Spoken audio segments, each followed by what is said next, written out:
We did an exhibit recently of the vintage wedding dresses and styles.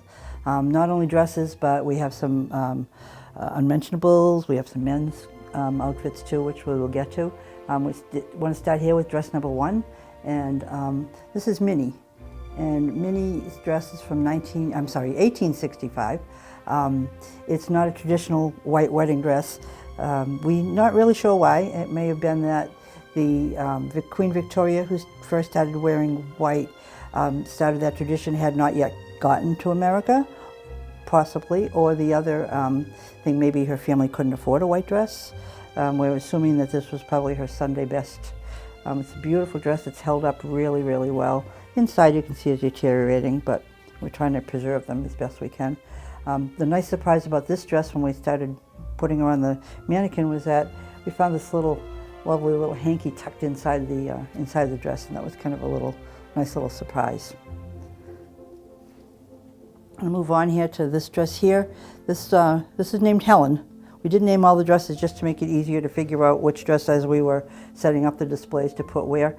This dress is really tiny. You can see we couldn't even get it closed on the mannequin. We don't know much about this dress. These two dresses we don't know a lot about. We do know they're from 1900. This is a two-piece dress actually, and it's got a skirt to it. It's top of the skirt. Over here we have a lot of photos from brides of days gone by, circa 1900. We have some, like they say, from the Scott collection, but we don't really know who they are. So this to me points out, please, please, please, please label your dress, label your photos, so that some future historian will thank you for that. This is another really lovely dress from 1900. It's a cotton dress. It's very light. I'm pretty sure it was probably worn in the summertime, and it's really lovely. Unfortunately, again, we don't know a whole lot about it.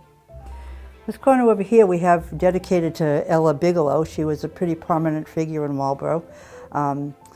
She married Edward Bigelow in 1877. Her friend Ella Carpenter is responsible for this portrait. I'm not really sure whether it's a daguerreotype or not. I just don't know enough about it. But Ella Carpenter also did the watercolor that at the Marlborough Public Library that were there. I don't know where they are now because of the library reconstruction, but anyway, she was from Boston and she's pretty famous in this area.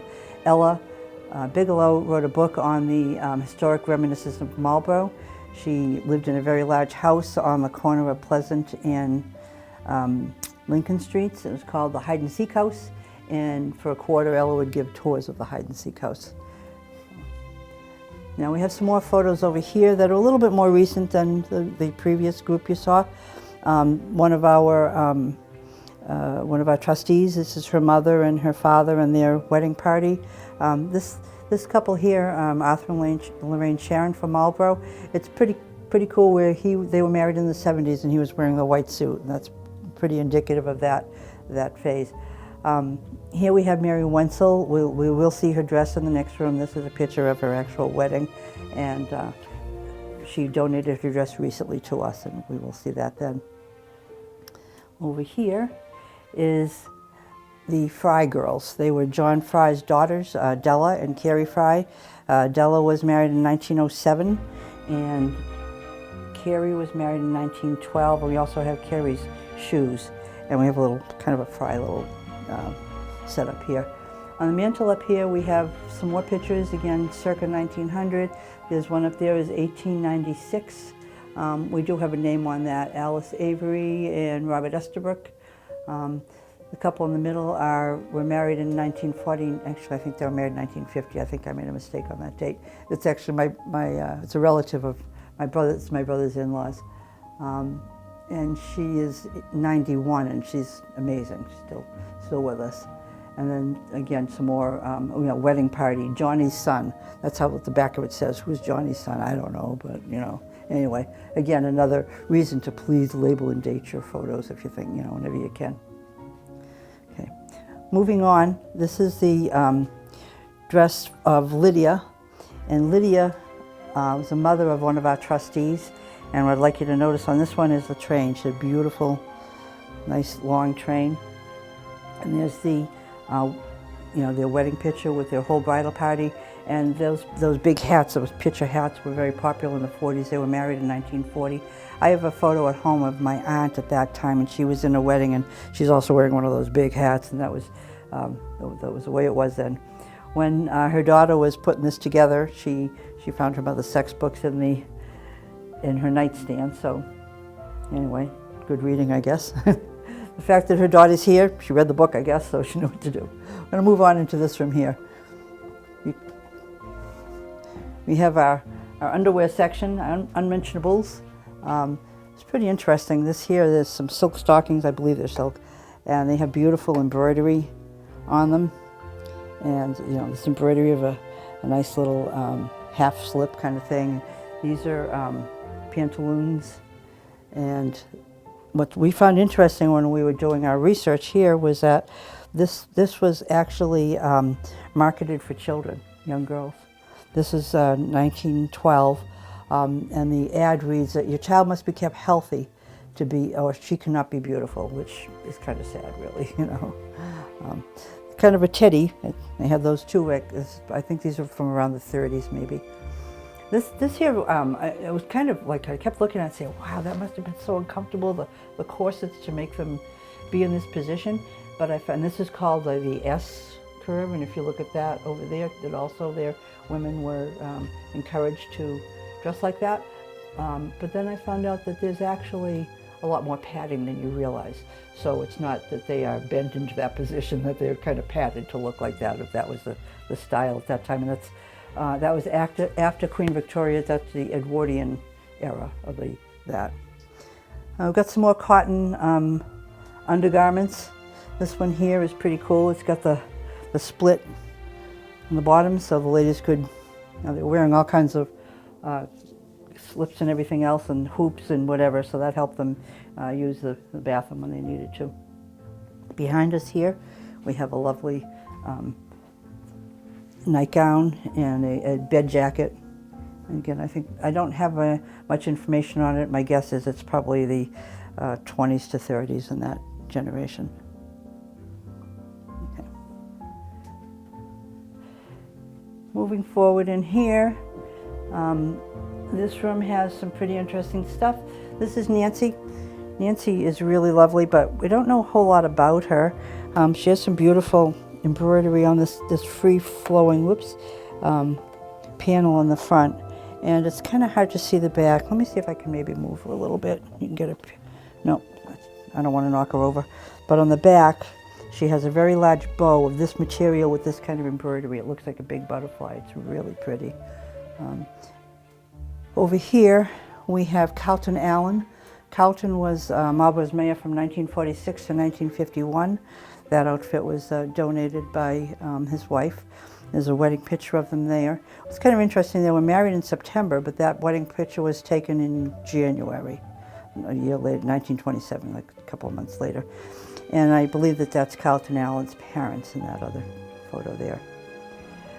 Just as kind of an aside, this desk here was a recent acquisition, and that was it's from the Williams Tavern. This room will eventually be turned into a military room, and that won't stay in that place. They're going to be moving things around, but hopefully in a couple of months we'll see that going on. Over here we have some 90s, some from the 1900s, and this is around 1930, and you can kind of see the transition from the old cotton grandma 90s to something a little bit more, a little sexier. Yeah. This was a really interesting wedding. This was the wedding of Marion Lampson and Ernest Carr. Lampson was a hardware store in town, I believe, and she was their daughter. Their daughter, and her sister donated this outfit to us, and she was able to come to the exhibit and bring her granddaughter, so it would have been the granddaughter's great-grandparents. This wedding took place in December 29th, 1934, and it was a huge wedding. There was something like 400 people at the church. There were another, so I guess in those days people would be invited to the church, but not necessarily to the home or to the reception, I guess we would call it. The reception was held in their home on Newton Street, and only 200 of the 400 were at the, reception. There's quite a write-up on it. I believe it was her grandmother that couldn't attend it. She lived in California, and it was December 29th. I think the grandmother was like in her 90s or something, and she had flown in all kinds of palms and calla lilies and some really exotic flowers that we would never find here in December for sure, So it was. So he was a West Point serviceman, and when they came out of the chapel, they did the cross sabers out of the church, the whole line of the guys. So it must have been a very, very impressive wedding. And down there, we actually have her suitcase where we not only found her things, but I believe it was her going away, suitcase, all ready to go. Over here in the corner, this is just another little kind of aside. We have the history of the hat pin. We had some nice kids over the summer, volunteers, and I had one of the gals do research on the history of the hat pins, and there was actually a hat pin law because of the suffragette movement, and women would wear those big hats, and they had to hold them on, so they would thread a big long pin through them, and then if there was any problem, they could just kind of whip the pin out, and so apparently that was a real thing happened, so they had to pass a law about it. Okay, over here we have Effie. Effie is wearing a lovely, again, a two-piece, some beautiful embroidery on this. It's just gorgeous, gorgeous dress. I unfortunately don't know too much about this, 1912, 1915, but I did find out while the show was going on, a classmate of mine came through, and she knew Effie, and I believe she's still, Effie was the name of the woman who donated the dress, so I don't know whether it was actually her dress or someone else's, and I'm going to try to reach out to her and try to find a little bit more information about it before Effie goes back in the box until the next show. In here, we have a dress that was worn by Mildred Davis. Mildred was married to Marion Davis, and Marion was Betty Davis, the actress's uncle. I believe that Betty was probably too young to have been at the wedding at the time, but we do know that they lived on Farm Road, and Betty did come out and visit Marlborough in the their aunt and uncle in Marlborough in the late 40s. This dress is pretty complex if you were to take it apart. It was a challenge to get onto this mannequin. It's very heavy. When it was given to us, it was estimated it weighed about 20 pounds. And I don't know exactly when they got married. I'd maybe like to find that sometime. My guess is maybe it was a winter wedding and they needed that really heavy, heavy dress. Over here we have some things that are a little bit more recent. This is the most recent dress in our collection. Right now it's from 1984. It's the daughter of our secretary, Linda Rennie, and at that time they'd kind of gone back to wearing the hats with the veil attached to it. It's really a lovely dress. It has a very long train also. And we do have the photo of her family, of the wedding party, her family. And the picture beside that is her grandparents, Linda's parents, and they were married 1943, so during World War II. They just had a weekend and he was shipped off, and that was unfortunately the way things went at that time. This little grouping here is kind of some bridesmaids and mother of the bride or going away outfit. This dress was worn at Christmas time Linda wore it to her other daughter's wedding, and so that's why it's kind of all sparkly, but I think mothers should be sparkly anyway. The bridesmaid here goes to that dress that we just saw, and it's a beautiful dress. I think it actually has a hoop below it, or it's got a big slip. I'm not really sure. I forget now, but anyway, we dressed it. And the pink outfit back there is something that a bride would have worn, possibly as a going away outfit, or it might have even been a mother of the bride. I'm not really sure on that dress, that outfit, the pink. It used to be with weddings that at the end of the wedding, the reception, the bride would kind of sneak off and get changed into something, and it was called the going away outfit, and they'd come in and do a last dance, husband and wife, and they'd leave on their honeymoon. Another bridesmaid's dress here. I think this is early 80s. I'm not really sure on that one. This is from 1912. Again, I don't have too much information on this. It's in a little bit rough condition because of its age, and it has a silk underskirt that's really, I guess I can show you that, it's really starting to deteriorate quite a bit, but it's still lovely to see it. It's got the matching hat with it, with all the little rosebuds. These dresses over here, we consider them to be junior bridesmaids. That dress there, I have a granddaughter who's 14 and tiny, and we tried it on her and we couldn't zip it, so it's really tiny. And the reason why we know that it was 60s was that they have nylon zippers, and nylon zippers were introduced in the 60s, so it wouldn't have been any earlier than that. This dress here was donated by Mary Wenzel. I'm sure many of our people in Marlborough know Mary. Her mom made this dress. Mary helped out with some of the beading to it. And we have a photo down here on the bottom with Mary with her dress. Mary next month in October of 2001 will celebrate, 2001, oh my goodness, 2021 will celebrate her 60th wedding anniversary. This is Edith.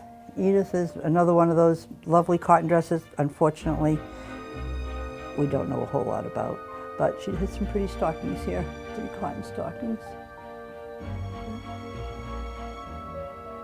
This is a great, we found this upstairs in our stuff, or maybe we were talking about shoes. There's another pair there. We put flowers in them because they're kind of looking sad, but you can get the idea. This long pair of gloves, so they would go up to, mid-arm. The original price tag of $1.50 is on them. This dress here is from 1942. Again, unfortunately, don't know a lot about it. It's a beautiful dress, has a lovely train. It's a very big train. It's beautiful, lovely dress. And this dress over here belonged to Betty Evangelist. She recently donated to us. She was married in 1951, so 70 years. We have a photo of Betty and her husband, and you can see how big the train is. It's all the way over the sofa there. It's a good sized train, and also her peignoir set. But just a couple more, and then I believe we're done. And here is Anna. Anna is from 1910. That's a silk crepe dress.